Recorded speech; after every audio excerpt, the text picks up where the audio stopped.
Mirëmëngjesit të nderuar teleshikues të Drita Televizionit, jemi së bashku në emisionin What Happened Today. Çfarë ka ndodhur sot? Data sot shënon 21 janar dhe ne kemi përgatitur disa informacione në lidhje me ngjarjet më të rëndësishme që kanë ndodhur në këtë datë. Ky ju ftoj që t'i ndiqni.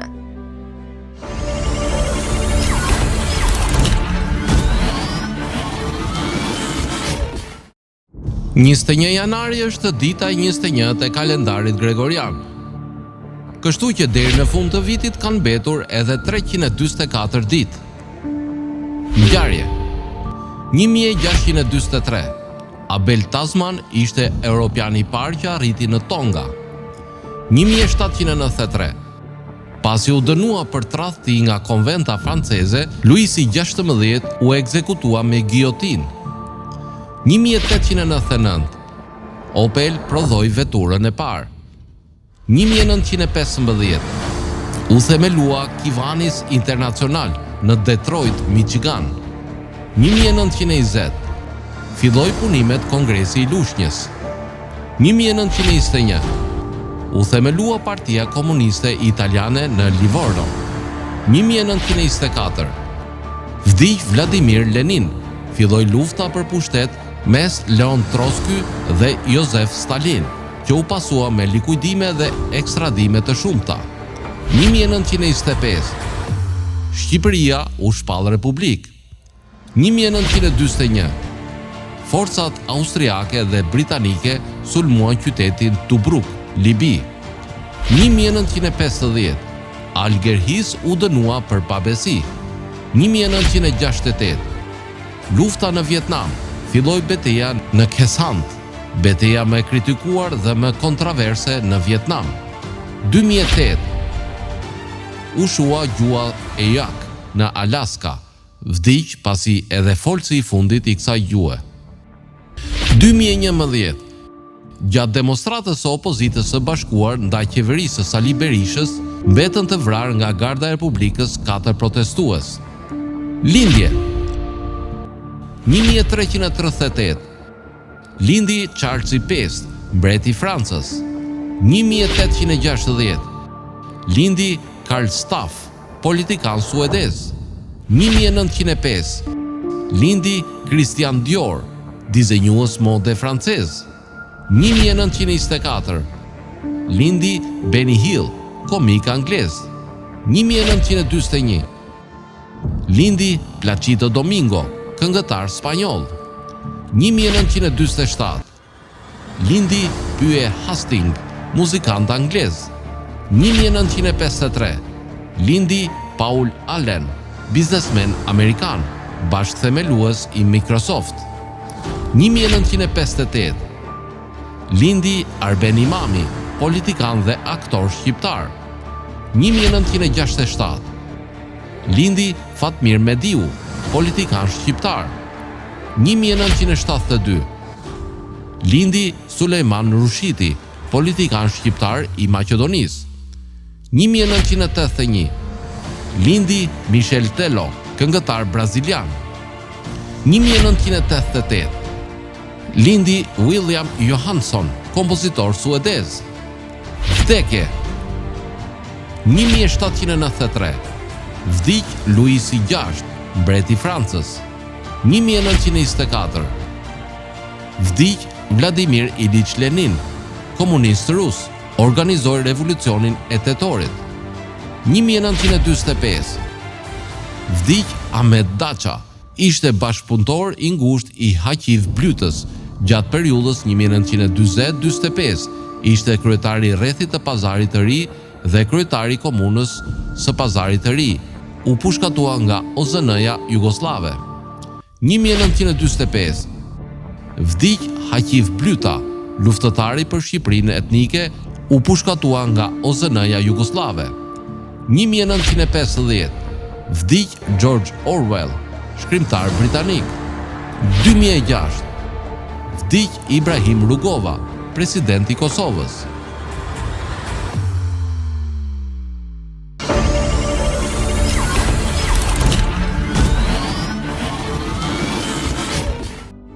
Ndërkohë kemi veçuar për ju biografinë e komedianit të njohur anglez Benny Hill. Ju ftoj që ta ndiqni.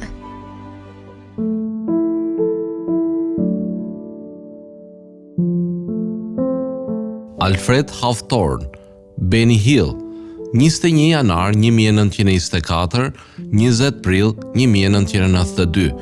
Ishte një komedian, aktor, këngëtar dhe shkrimtar anglez. Ai mbahet mend për programin e tij televiziv The Benny Hill Show, një amalgam me Hill në fokusin e pothuajse çdo segmenti. Hill ishte një figurë e shquar në televizionin britanik për disa dekada. Shfaqja e tij e parë ndër programet më të ndjekura në Mbretërinë e Bashkuar, me audiencën më të madhe se 21 milion në 1971.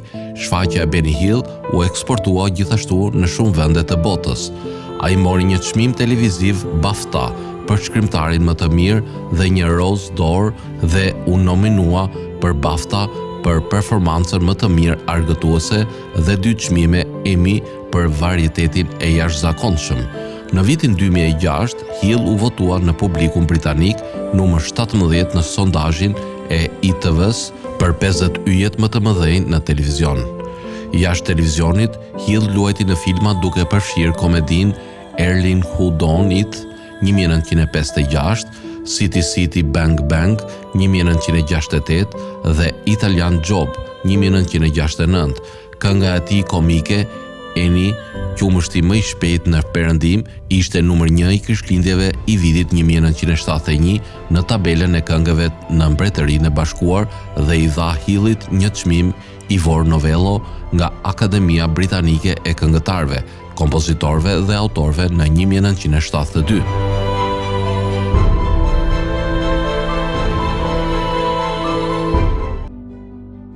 Tani do të kalojmë në rubrikën edhe shëndeti. Sot kam përsjedhur për të folur rreth vlerave ushqyese të repave. Repa përmban shumë lëndë ushqyese siç janë vitaminat C, B, A, zink, fosfor, të cilat mund të ndihmojnë në shëndetin e lëkurës. Përveç kësaj, repa përmban ujë, duke siguruar hidratim shumë të nevojshëm për lëkurën.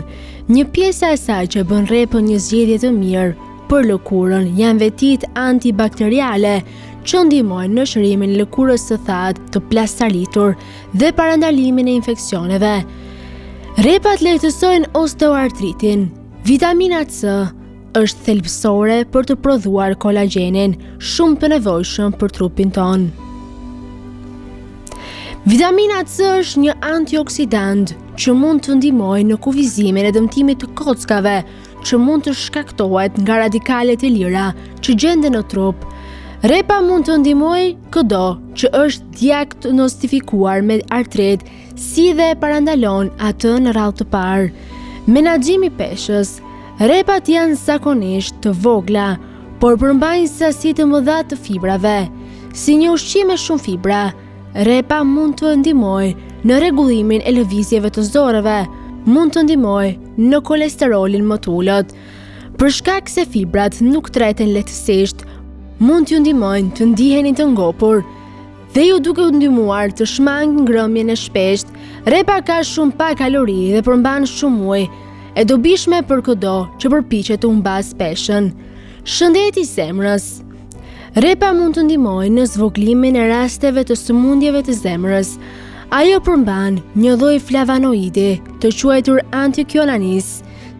Sipas një studimi të kohëve të fundit, ky anthocyanin posedon veti antiinflamatore që mund të ndihmojnë në zvogëlimin e rrezikut të sëmundjeve kardiovaskulare dhe efekteve të saj të tilla si sëmundja e arteres periferike. Detoksifikimi i trupit. Repa ndihmon në pastrimin e gjakut nga toksinat dhe mbetjet e ndryshme të dëmshme për shëndetin. Tani ju ftoj të ndiqni parashikimin e motit në territorin shqiptar. Territori shqiptar për ditën e shtunë parashikohet të përshkohet nga një mot i paqëndrueshëm me vranësira kalimtare dhe rreshje të shumta shiu. Ndërkohë në zonat më malore të vendit parashikohet të ketë rreshje të bore. Sipas parashikimeve, temperatura minimale do të jetë -2 gradë Celsius, ndërsa temperatura maksimale parashikohet të jetë 12 gradë Celsius. Era do të fryjë me një shpejtësi mesatare 1 deri në 11 metër për sekond në drejtimin vere perëndimor, çka do të bëjë që të krijohen dallgëzime deri në 4 ball, ndërsa temperaturat minimale dhe maksimale në disa qytete kryesore të Shqipërisë do të jenë si vijojnë: Shkodër 5 deri 7 gradë Celsius, Kukës -2 deri 5 gradë Celsius, Peshkopi 2 deri 4 gradë Celsius, Tiranë 6 deri 8 gradë Celsius, Durrës 8 deri 11 gradë Celsius, Kavaj 8 deri 11 gradë Celsius, Elbasan 5 deri 9 gradë Celsius, Berat 4 deri 7 gradë Celsius, Korç -2 deri 0 gradë Celsius, Vlorë 8 deri 12 gradë Celsius, Gjirokastër 1 deri 4 gradë Celsius, Sarandë 5 deri 7 gradë Celsius. Tani oftohet të ndiqni parashikimin e motit në territorin e Kosovës. Territori i Kosovës për ditën e shtunë parashikohet të përshkohet nga një mot i paqëndrueshëm me vranësira kalimtare dhe rreshje shiu.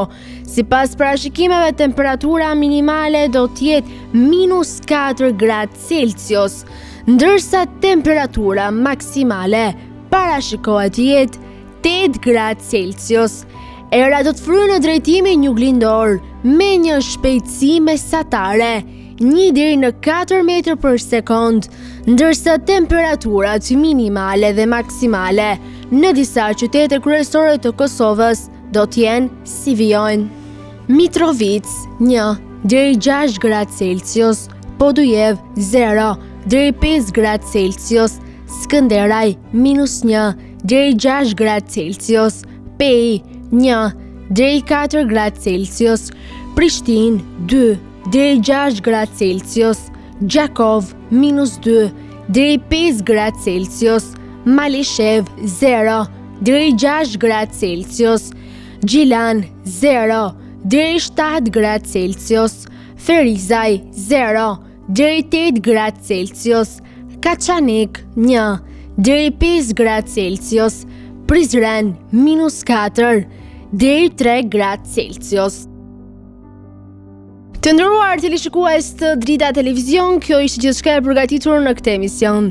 Ndërkohë, nëse dëshironi që ta ndiqni Drita Televizion në rrjetet sociale, mjafton të klikoni RTV Drita, Drita TV Kavaj dhe Drita Televizion. Ndërsa nëse dëshironi që ta ndiqni live, mjafton të klikoni në web drita.tv. Kjo ishte gjithçka e përgatitur në këtë emision, dhe kërkoj të ndiqni programacionin në vijim të Drita Televizion.